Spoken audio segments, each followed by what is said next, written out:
Good morning friends. આપણે last લેક્ચરની અંદર વીમાનું chapter start કર્યું અને બેઝિક માહિતી મેળવી હતી, જે અંતર્ગત વીમાની અંદર અલગ અલગ પ્રકારની જેટલી પણ પોલિસીઓ છે એ બધી જ પોલિસીનો માત્ર એક જ હેતુ છે કે ભવિષ્યમાં થતું જે નુકસાન છે એ નુકસાન સામે તમને યોગ્ય પ્રકારનું વળતર પ્રાપ્ત થાય. પછી એ નુકસાન મને જિંદગીનું લાગે છે, કદાચ એ નુકસાન મને માંદગીનું લાગે છે, કાર ખરીદી હોય તો કારનું, ઘર ખરીદ્યું હોય તો ઘરનું, કંપની હોય તો એમાં આગનું, કોઈ પણ પ્રકારના નુકસાન સામે વળતર જે છે એ મેળવવા માટે આપણે ત્યાં આગળ વીમો મેળવીએ છીએ. વીમો લેનાર આપણે છીએ, કંપની વીમો આપે છે અને જે કરાર કરીએ છીએ તેને વીમા પોલિસી તરીકે ઓળખવામાં આવતી હોય છે. ખાસ કરીને જોઈએ તો અલગ અલગ વીમા પોલિસી દ્વારા સામાન્ય વ્યક્તિને અકસ્માત માંદગી દરમિયાન નાણાકીય સહાય મળે.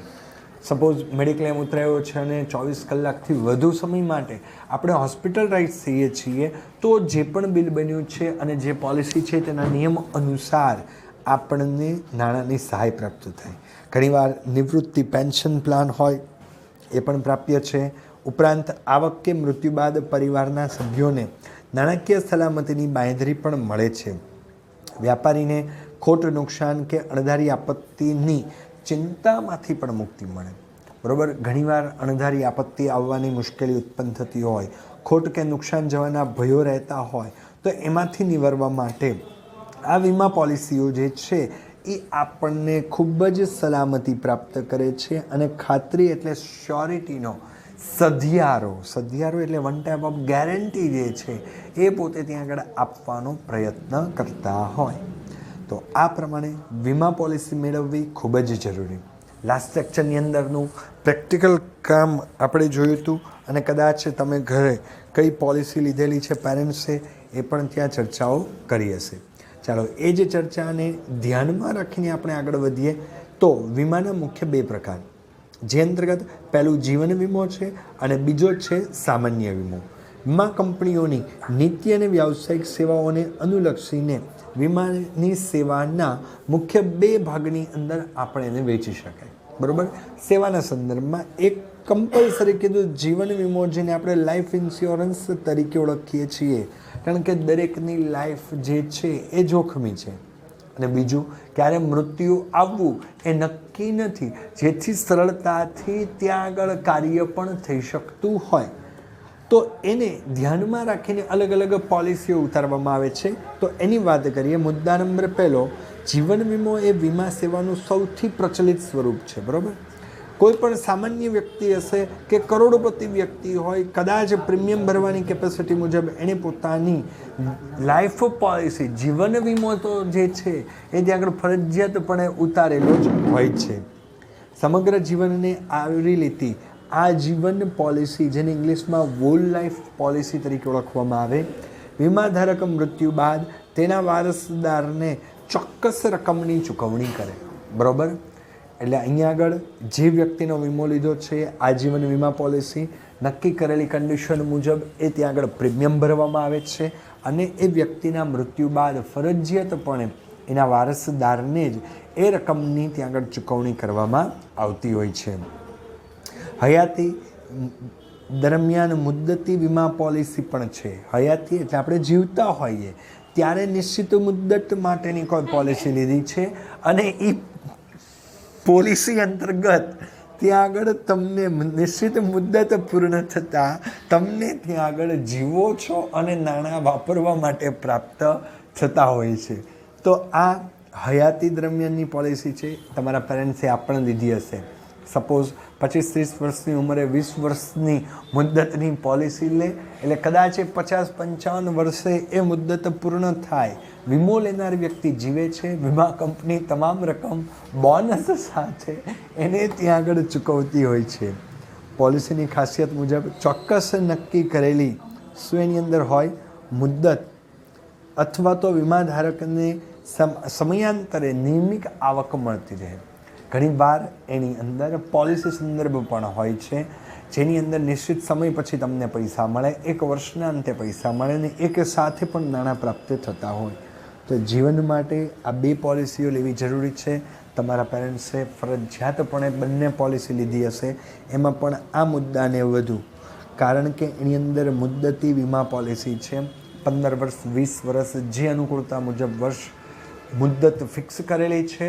મુદ્દત પૂર્ણ થતાં વ્યક્તિ જીવતો હોય તો એને, ને મૃત્યુ પામે તો એના વારસદારને નાણાં મળે. જ્યારે અહીંયા તો ફરજિયાતપણે મૃત્યુ થયેલું હોવું જોઈએ. હવે આવે છે અકસ્માતને લગતી પોલિસી. કારણ કે આપણી લાઈફ બહુ મુશ્કેલવાળી બની ગઈ છે. અત્યારે તમે રોડ પર જુઓ છો કે કેટલા બધા અકસ્માતો થાય છે. કાર, બાઇક, બસ, ટ્રેન ના ક્યારે અકસ્માત થઈ જાય ખબર નથી પડતી અને વ્યક્તિ મૃત્યુ પામે તો એની સામે રક્ષણ આપવા પણ કંપની પોલિસી બહાર પાડે છે, જે અકસ્માત સામે વધારાનું રક્ષણ આપતી વીમા પોલિસી છે. આધુનિક સમયની અંદર વિટંબણા એટલે મુશ્કેલીઓ જે છે એ અનુસાર રસ્તા માટેના એક્સિડન્ટની પોલિસી અલગ, રેલમાં અકસ્માત થાય તો તે, હવાઈ વાહન દ્વારા અકસ્માત થતો હોય તો તે, એની શક્યતાઓ દિન પ્રતિદિન વધતી જાય છે. તો એને ઘટાડવા, નિવારવા અથવા તો એ પ્રકારની મુશ્કેલી ઉત્પન્ન થાય તો તેમાંથી બચવા માટે આપણે ફરજિયાતપણે આ પ્રકારની પોલિસી લીધી હોય તો આપણને ફાયદો થાય. વીમાધારકને તે અંતર્ગત થતી જાનહાનિ સામે વધારાની રકમનો લાભ મળે. ઘણીવાર તો આ જીવન વીમાની કે મુદ્દતી પોલિસીને અકસ્માત પોલિસી સાથે કનેક્ટ કરવામાં આવે. સપોઝ કોઈ વ્યક્તિ જાણતા હોય તો આ માહિતીને ખ્યાલ હશે, નહીંતર મેળવવાનો પ્રયત્ન કરજો કે મેં 1 લાખ રૂપિયાની આજીવન વીમા પોલિસી કે મુદ્દતી પોલિસી લીધી છે, એની સાથે મેં એક્સિડેન્ટલ બેનિફિટ કરાવ્યો, એટલે અકસ્માત સામે રક્ષણ કરાવ્યો, તો એ હંમેશા 2 ગણું હોય. એટલે તમારું કુદરતી મૃત્યુ થાય તો તમને મૂળ રકમ મળે, અને અકસ્માતથી થાય તો 2 ગણું કે 3 ગણું જે છે એ ત્યાં આગળ રક્ષણ મળવા પાત્ર છે. ઉદાહરણ સ્વરૂપે પોલિસી 1 લાખ રૂપિયાની હોય, કુદરતી મૃત્યુ થયું તો 1 લાખ રૂપિયા વારસદારને મળશે, પણ એક્સિડન્ટલથી થયું તો ડબલ બેનિફિટ કે ટ્રિપલ બેનિફિટ હોય તો ડબલમાં 2 લાખ અને ટ્રિપલમાં 3 લાખ રૂપિયા મળવા પાત્ર છે. પણ એ જ કન્ડિશન અને નામ પ્રમાણે થાય તો. પણ ઓ માય ગોડ પિક્ચર બધાએ જોયું હશે, પરેશ રાવળની ભૂમિકા, એની અંદર આવતો ધરતીકંપ, થતા નુકસાનો, આ બધું જ હકીકતે સાચું છે, પણ પિક્ચરને થોડું પિક્ચરાઇઝડ એ રીતે કર્યું છે એટલા માટે. પણ જ્યારે તમે પોલિસી ખરીદો છો ત્યારે પોલિસીની અંદર કે વીમો આપનાર એજન્ટ તમને આ બધી જ માહિતી સમજાવે છે કે આવી કન્ડિશનમાં જ તમને લાભ મળવા પાત્ર છે, અન્ય કન્ડિશનો હશે તો લાભ મળવા પાત્ર નથી. આવું પણ સ્પષ્ટીકરણ કરવામાં આવે છે.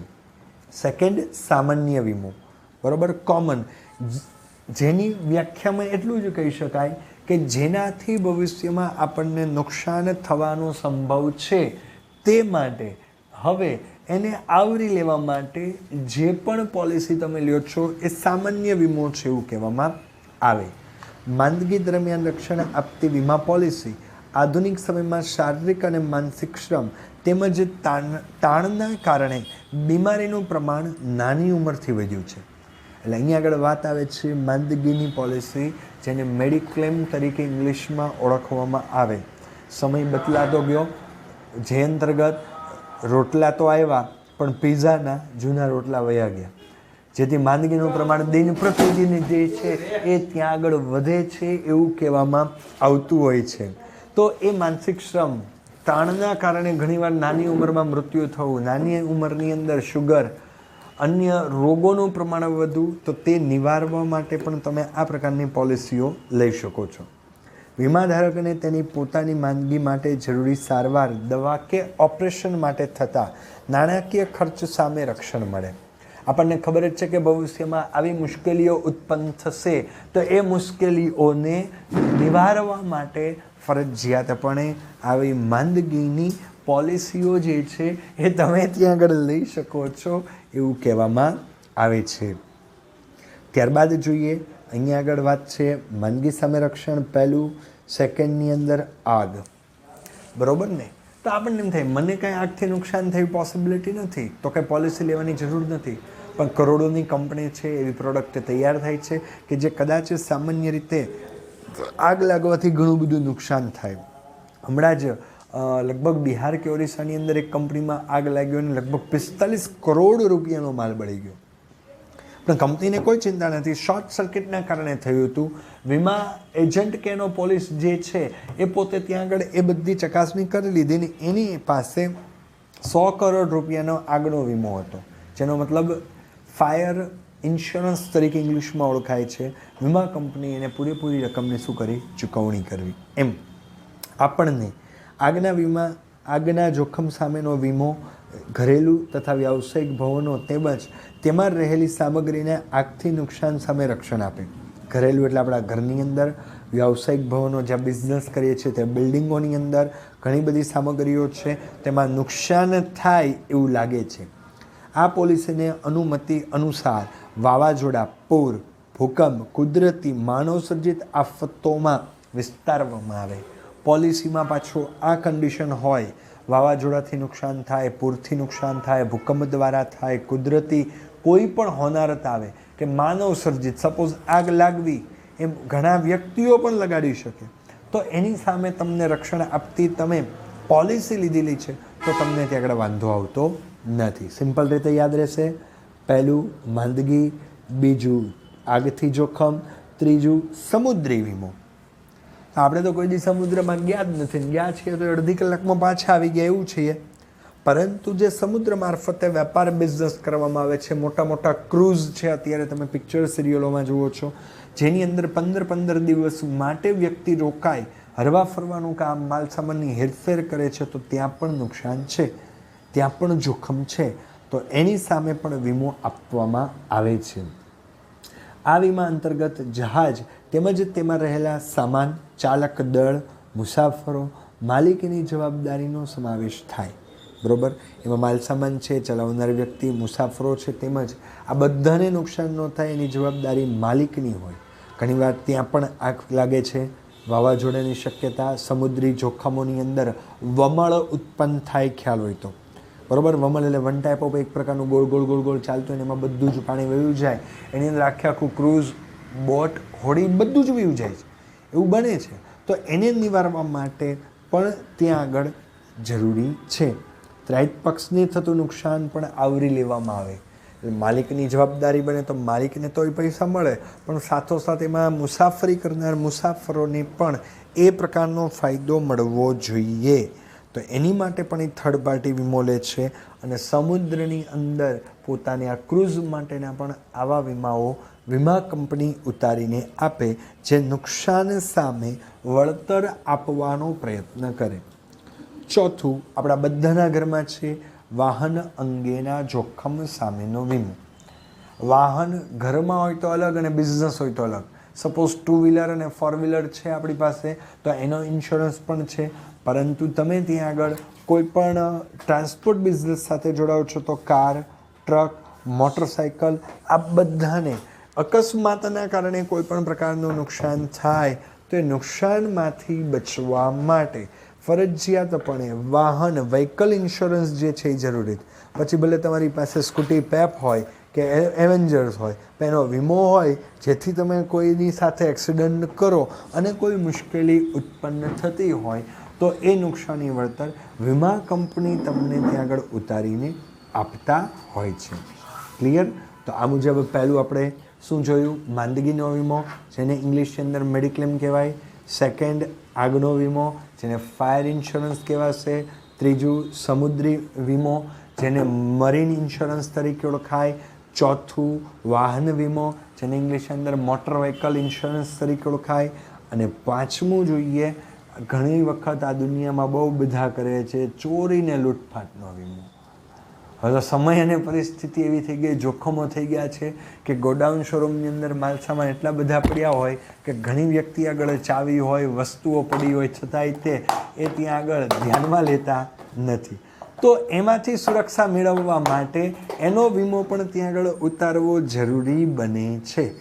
તો ચોરી લૂંટફાટના જોખમ સામેનો વીમો એ વીમાની આરક્ષિત કરેલી જગ્યા માટે જ હોય. સપોઝ શોરૂમ, દુકાન, પેઢી, એકમ, કંપની, તો એ જે વિસ્તાર આપણે દર્શાવ્યો એ જ હોય. એટલે સપોઝ તમારી બાયડી 100 તોલા હોનું લઈને આવે ને તમારા ઇન્સ્યોરન્સ ઉતરાવો તો ઘર પૂરતું જ હોય. પાડોશીના ઘરમાં ચોરી થઈને ઇન્સ્યોરન્સ કંપની તમને પૈસા આપે કે તમારા ઇન્સ્યોરન્સ એને કવર થાય, એ પોસિબિલિટી નથી. ચોરી લૂંટફાટના આશ્રયથી થતા નુકસાન સામે પણ ત્યાં આગળ રક્ષણ પ્રાપ્ત થાય છે અને એ પ્રમાણેનો પણ વીમો ત્યાં આગળ મૂકવામાં આવ્યો છે. તો આ મુખ્ય આ 5 વીમાઓને અહીંયા આગળ કવર કરવામાં આવ્યા છે. એ ઉપરાંત પુષ્કળ લિસ્ટ છે. જેમ લેડીઝને કીધું એમ કે શોપિંગ કરવા જવું તો કોઈ દી લિસ્ટનો અંત જ નથી, એમ અહીંયા આગળ આ ઇન્સ્યોરન્સનું જ્યારે લિસ્ટ બનાવવા બેસીએ છીએ તો મુખ્ય આ 5 મુદ્દાઓ, એ ઉપરાંત હવે એટલા બધા વીમાઓ ઉપલબ્ધ છે કે જેનું લિસ્ટ બનાવીએ તો કદાચ ઓછું, પણ એક વ્યાખ્યા આપણે યાદ રાખવાની, ભવિષ્યમાં જે વસ્તુના ઉપર નુકસાન થવાનું આપણને જોખમ રહેલું છે તો એ જોખમ નિવારવા માટે આપણે સુરક્ષા કરવા માટે વીમો ઉતારીએ, એ આપણા માટે બેસ્ટ લિસ્ટ કહેવાય. ઉપરાંત જોઈએ પાકનો વીમો. ખેડૂતો સરસ મજાનો પાક લે છે ને પાડોશી ખેતરવાળાને નુકસાન થવાની સંભાવના હોય તેની સામે ઇન્સ્યોરન્સ. પશુધનનો વીમો. ઘણાના ઘરે ગાય ભેંસું છે, બરાબર, તે ગાય ભેંસું પણ એક પ્રકારની મિલકત છે, તો એની માટેનો પણ ઇન્સ્યોરન્સ ત્યાં આગળ મૂકવામાં આવે છે. ઉપરાંત બાંહેધરી જામીનગીરી અંગેના જોખમ સામેનો જે છે એ પણ ત્યાં આગળ વીમો ઉતરવામાં આવે. ઘણા બધા પ્રકારના આપણે ડોક્યુમેન્ટ્સ બાંહેધરીઓ પ્રાપ્ત કરેલી હોય તો એમાં થતી મુશ્કેલીઓ જે છે એ નિવારવા માટે પણ અહીંયા વીમા સેવા ઉપલબ્ધ છે અને વીમા સેવા જે છે એ ત્યાં આગળ પર્યાપ્ત બનતી હોય તો એની માટેના ઇન્સ્યોરન્સો પણ છે એ કહેવામાં આવે છે. તો એ પ્રકારના ઇન્સ્યોરન્સનો સમાવેશ પણ અહીંયા કરવામાં આવે છે. બધા ક્લાસમાં લાઇટ ચાલુ કરીને જોઈ લે, 8-10 લાઇટો હશે નીચે હોલમાં, ઉપર બધે ના બે છે. એ પ્રમાણે ઇન્સ્યોરન્સ, આ પ્રમાણે અલગ અલગ ઇન્સ્યોરન્સ કંપની જે છે એ અલગ અલગ ઇન્સ્યોરન્સ આપવાનો પૂરેપૂરો પ્રયત્ન કરતા હોય છે. એટલા માટે મુખ્ય 2 પ્રકાર આપણે જોઈએ ખાસ કરીને, કે એક સામાન્ય વીમો છે, એની સાથોસાથ જોઈએ તો જીવન વીમો પણ જે છે એ ત્યાં આગળ મૂકવાનો પ્રયત્ન કરવામાં આવેલો છે. તો આટલી હતી મુખ્ય થિયરી, જે થિયરી અંતર્ગત તમે વીમાથી પરિચિત થયા. ખાસ કહેવાનું વિદ્યાર્થી મિત્રો, જીવન વીમો જ્યારથી પણ કમાવો ત્યારથી લેવો જરૂરી છે. કેટલી રકમનો એના મહત્ત્વ કરતાં જીવન વીમો હોવો જરૂરી છે, કારણ કે નાની ઉંમરની અંદર લીધેલો જીવન વીમો લાંબા સમયે તમને ઘણો ફાયદો આપે. અને પહેલો ફાયદો એ છે કે તમને નાની ઉંમરમાં પ્રીમિયમ ઓછું આવે. વીમા કંપનીનો રૂલ્સ છે કે જેમ ઉંમર મોટી તેમ જોખમ વધુ, એટલે પ્રીમિયમનું પ્રમાણ વધુ. એમ અહીંયા આગળ ફરજિયાતપણે જેમ ઉંમર નાની એમ જોખમનું પ્રમાણ ઓછું અને પ્રીમિયમની રકમ પણ કેવી છે, ઓછી મૂકવામાં આવે છે. તો આ પ્રમાણેના વિવિધ પ્રકારના વીમાઓને ત્યાં આગળ ધ્યાનમાં લેવામાં આવ્યા છે. આમ વીમા સેવાને નુકસાની ભરપાઈ કરી આપવાના સિદ્ધાંત પર રચાયેલો છે. 11મા ધોરણમાં યાદ હોય તો તમે ભણી ગયા છો, બરાબર ને? તો એ અંતર્ગત નિયમ હતો નુકસાની વળતરનો. એ અંતર્ગત તમે વીમા લીધો 1 લાખ રૂપિયાનો પણ નુકસાન 25,000નું થયું તો વીમા કંપની 25,000 જ આપશે. વીમો લીધો 1 લાખનો, નુકસાન તમને થયું 8 લાખનું, પણ વીમો 1 લાખ તો છે તો મેક્સિમમ રકમ 1 લાખ રૂપિયા જ પર્યાપ્ત બનતી હોય. ઉપરાંત જેમાં અગાઉથી યોગ્ય પોલિસી ખરીદી અને નિયમિત પ્રીમિયમ ભરવાનું સ્વીકારવામાં આવ્યું છે. એટલે તમે રેગ્યુલર રીતે, નિયમિત રીતે એ પ્રીમિયમ ત્યાં આગળ ભરશો એવું સ્વીકારવામાં આવ્યું. એમાં મુદ્દત હોય, ઘણા વાર્ષિક મુદ્દત રાખે છે, ઘણા 3 મહિનાની મુદ્દત રાખે છે, ઘણા 6 મહિનાની મુદ્દત પણ રાખે છે. નિયત પ્રીમિયમ ભર્યા બાદ વીમાધારકને મોટી ચિંતામાંથી મુક્તિ મળે છે, બરાબર? આપણે નિયમિત પ્રીમિયમ ભરી દઈએ છીએ તો આપણી પોલિસી નિયમ અનુસાર કન્ટિન્યુ ચાલે છે, કોઈ પ્રોબ્લેમ ક્રિએટ નથી થતો અને આપણને એમાંથી મળતા તમામ ફાયદાઓ સરળતાથી પ્રાપ્ત થાય છે એવું પણ કહેવામાં આવે છે, બરાબર? વીમાના નમૂનાના પત્રો. વીમાનું ક્ષેત્ર જે છે આમ તો ઘણું વિશાળ છે, પણ અભ્યાસક્રમને ધ્યાનમાં રાખીને મહદ અંશે જીવન વીમા સંદર્ભની અંદર આગથી થયેલ નુકસાનના પત્રોને ત્યાં આગળ જોઈશું. અહીં એ વાત ખાસ ધ્યાનમાં રાખવાની રહેશે કે વીમા સેવાના પત્રો અભ્યાસક્રમના ભાગરૂપ હોય. માહિતી કે જાણકારી મેળવવા લખાતા પત્રમાં માહિતી આપવા વિનંતી એટલું ન જણાવતા એ બાબત પ્રત્યે તમારી તૈયારી કેટલી છે એ દર્શાવી. અહીંયા વીમાના પત્રો લખશું, ખાસ કરીને જીવન વીમો અને આગના વીમાની જ વાત કરી છે, બરાબર. તો અહીંયા મારે માત્ર માહિતી જોઈએ છે કે જાણવી છે એવું નથી, પણ માહિતી આપવા વિનંતી એટલું પણ નહીં. પણ હું આ વીમા પોલિસી ખરીદવા માગું છું, મારી આ ડિટેલ્સ છે, હું આટલા પૈસા ભરી શકું છું, આ પોલિસી લેવાથી મને આવો ફાયદો થઈ શકે છે, મારા ફેમિલીને મદદરૂપ થઈ શકે છે, આવી સંપૂર્ણ વિગત ત્યાં આગળ દર્શાવવી જરૂરી બને છે. જે દર્શાવવાની સાથે તમે એક વીમાધારક ભવિષ્યમાં બનશો એવું પણ કહી શકાતું હોય છે.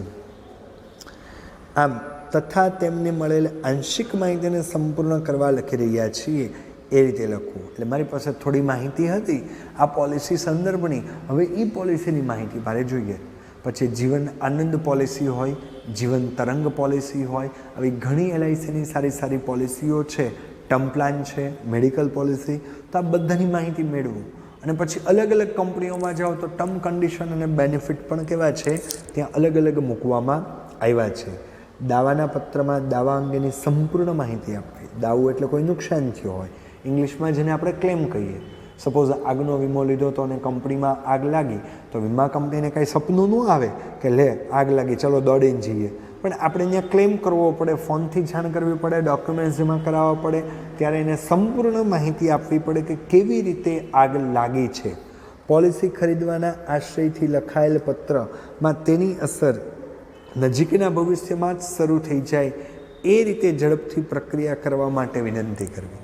આજે મેં પોલિસી લીધી તો એની બેનિફિટ મને કાલથી જ પ્રાપ્ત થાય એવું, પણ દરેક પોલિસીમાં એવો નિયમ નથી. સપોઝ હું તમને ડિફરન્સીસ સમજાવું. મેડિકલ પોલિસી તમે લ્યો છો તો એમાં મોટા ડિઝીઝ એટલે મોટા રોગો જે છે એ 1 વર્ષ 2 વર્ષ કે 3 વર્ષ રહીને કવર થાય. કેન્સર, HIV, ઉપરાંત હવે કોરોના છે, ઉપરાંત બ્લડના, શુગરના અમુક રિપોર્ટ્સને એના કારણે થતા રોગોને કવર કરવા માટે પોલિસી લીધા પછીના નિશ્ચિત સમય પછી એની જ સામે તમે કાર કે બાઇકની ખરીદી કરો છો અને સ્કૂટર હજી ચલાવ્યું અને શોરૂમની બહાર કાઢો છો ત્યારથી વીમો શરૂ થાય અને કોઈ પણ નુકસાન થયું હોય તો વીમા કંપની એ નુકસાન આપવા બંધાયેલી છે. કહેવાનું તાત્પર્ય એવું છે કે અહીંયા આગળ તમને એ વીમાનો લાભ ઝડપથી મળવા પાત્ર થાય એવી વિનંતી ત્યાં આગળ કરવામાં આવે છે. તો આ પ્રકારે અલગ અલગ પ્રકારના વીમા સંદર્ભની અંદરના માહિતી અને પત્રો છે. બેઝિક માહિતી 2 લેક્ચર દરમિયાન વિદ્યાર્થી મિત્રો આપણે પ્રાપ્ત કરી લીધી છે. હવે નેક્સ્ટની અંદર લેટરો સ્ટાર્ટ થશે. એક લેટર કમ્પલસરી ચેપ્ટરમાંથી પૂછાય છે અને એક SQ MCQ, પણ સમય અનુસાર કદાચ પેપર સ્ટાઇલ બદલાવે તો આપણે એ સંદર્ભની રીતે પ્રક્રિયા કરશું, આગળ વધશું, પણ હાલમાં બધું જ ભણી લેશું જેથી કોઈ પણ પ્રકારની મુશ્કેલી ઉત્પન્ન ન થાય. સમગ્ર પેજ બંને પ્રકારો ઉદાહરણ સાથે હોમવર્કમાં લખવાના છે. ઓકે, ધ્યાન રાખજો. Thank you so much. Good bye. Have a nice day.